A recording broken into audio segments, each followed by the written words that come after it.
And it's a beautiful day today. It's a wonderful day. Man, I'm so glad to be back home. God, happy, happy, happy. It's wonderful to be here. Sun's shining today. It's not that cold. I'm happy about that. Nothing like it was yesterday when I first got here back to Denver. And did a lot of thinking. Had a long flight. And, I was coming back home. And last night went to go get some sleep. And of course, sitting up in that seat in that plane, you know what that's like, some of those seats. And, I went to the doctor. I had to go have x-rays. That's another reason I had flown out of town, and because I have to have more surgery, but that's okay. And what happened is that those seats kind of, they can be, let's say, firm. And so I come home last night. I take some, the CBD and Kratom, and everything's good. And that's going to be the title of the video today. Will Kratom and CBD set you free? Will Kratom and CBD set you free? And what I'm saying by set you free is, as you know, pain-free, number one, to help with the CBD, that's what it helps with, the inflammation. And then, of course, the Kratom is for those that have the withdrawal symptoms from the opiates and other medication. And that's what we're going to talk about. We're reaching out to those that basically are looking for a way to get off the opiates. That includes the, Suboxone. You see those like Ada Martinez has a very good channel. She got off the Suboxone, and some of the others are, getting off the methadone. And these are not folks, they're not alone. Nobody's alone in this. This is an epidemic going around. This is a opiate epidemic that's never been seen before in this country. The way I could equate this is similar to the forest fires out west, burning hundreds of thousands of acres. They catch it early, they can put the fire out. But once the sparks hit and the wind picks up, it's out of control. That's what's happening in our nation right now with the opiate epidemic. That's why you have a lot of cities and counties, bless their heart, they're giving Narcan to their employees, so that because the first responders are so overwhelmed, they can't get to all the overdoses. This is very, very important. What do you say, Randy? Why is that so important? Well, how about this? And you've seen it. We live in a social media world now where mom and dad parked at a red light. They're OD'd right at the red light. The babies are in the back seat.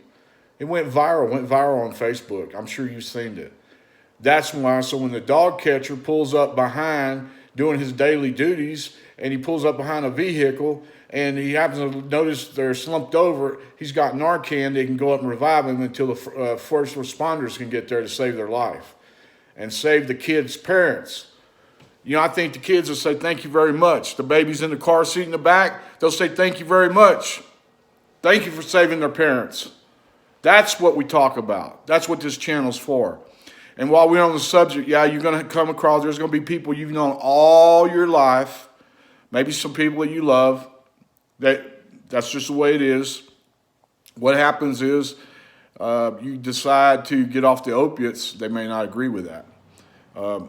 Just face it. You may have some friends you've had from school all your life. They may not agree with it.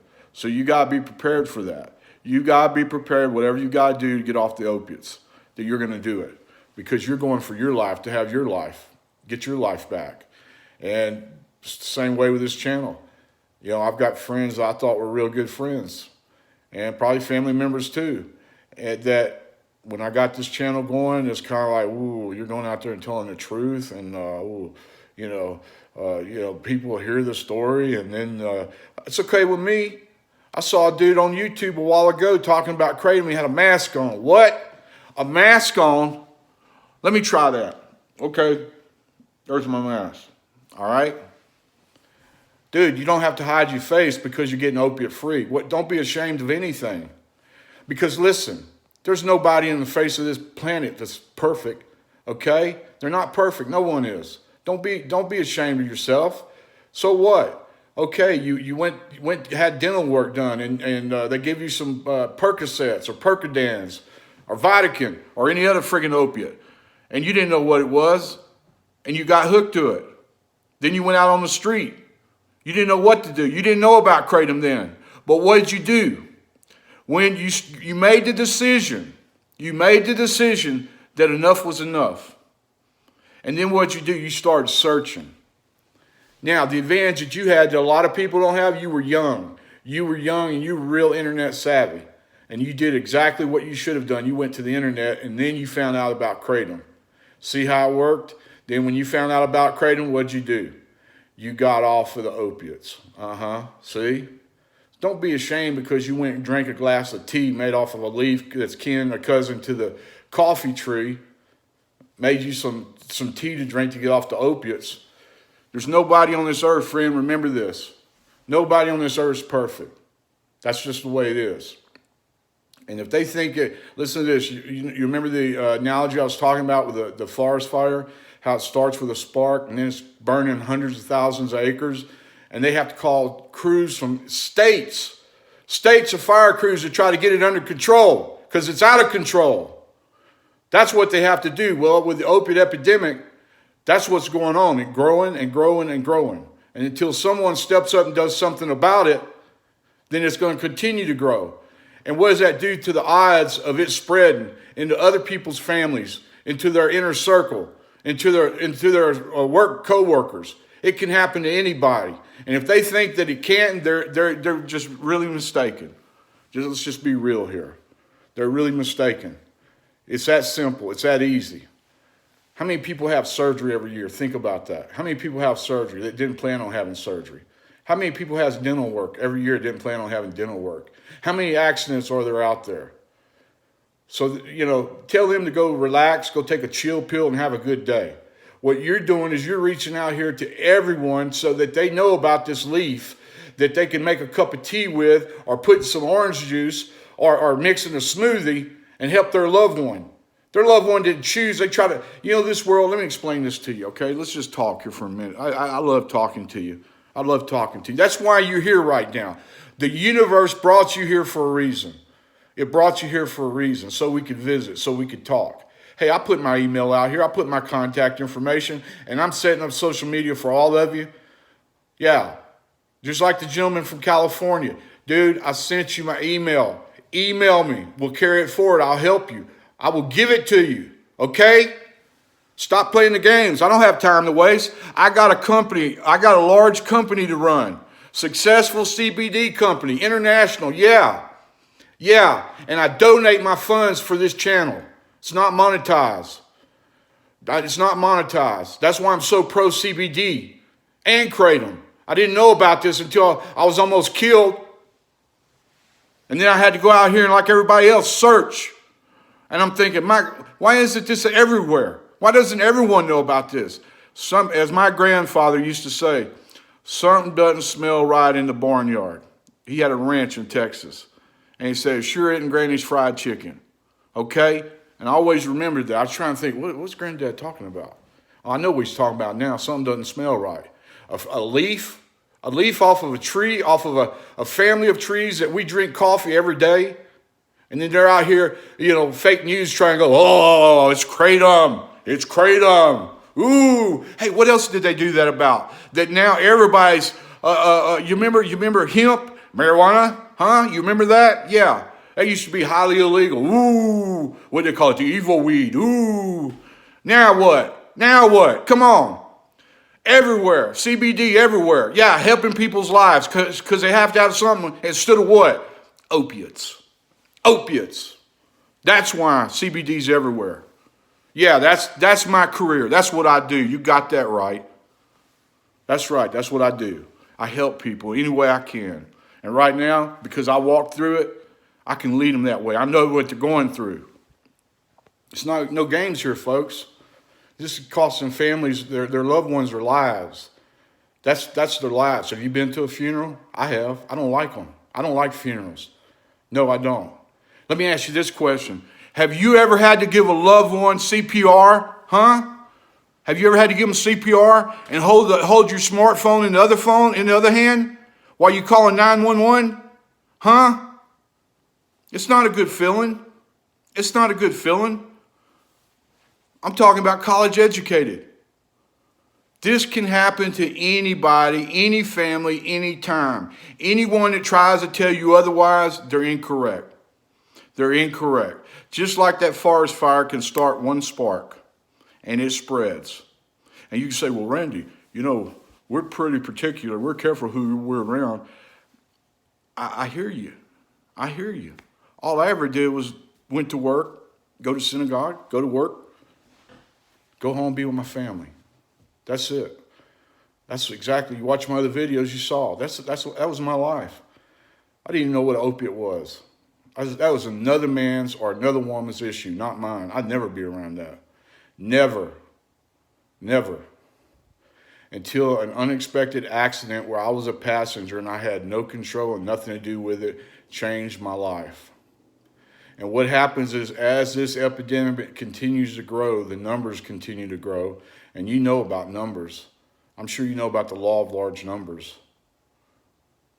What happens then is the percentages of it happening in your family or you or someone in your circle increases. It's not worth the gamble. It's not worth the gamble.